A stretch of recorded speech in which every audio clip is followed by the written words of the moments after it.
Bonjour, je m'appelle Anne-Nicolas, je suis formatrice Git et GitLab pour Human Coders depuis maintenant bientôt 6 ans.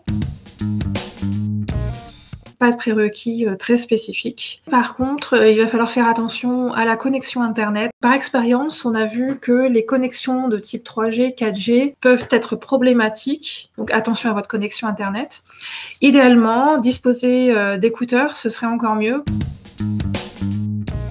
Essentiellement, j'ai besoin d'un navigateur et le navigateur vous permettra d'accéder à la visioconférence. On a choisi Jitsi, qui est une solution libre, et donc Human Coders propose un serveur auto-hébergé.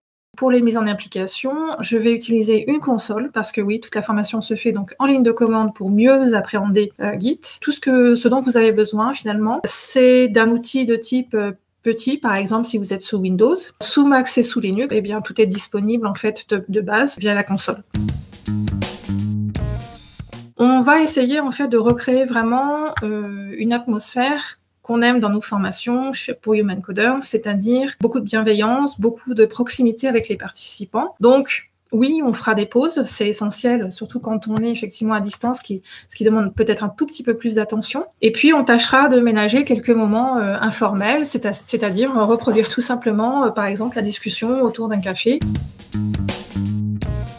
Les labs, c'est quelque chose effectivement qui est extrêmement important dans la formation. C'est ce qui permet de mieux appréhender en fait tout ce qu'on se propose de vous transmettre. On va utiliser des outils qui vont nous permettre en fait de vous suivre et donc de faire en sorte de vous accompagner dans votre progression. Alors sur Git, on utilise un outil qui est très simple, qui s'appelle Screen et qui vous donne l'impression, en fait, vous allez voir dans le suivi, c'est comme si on était par-dessus votre épaule en train de regarder votre console.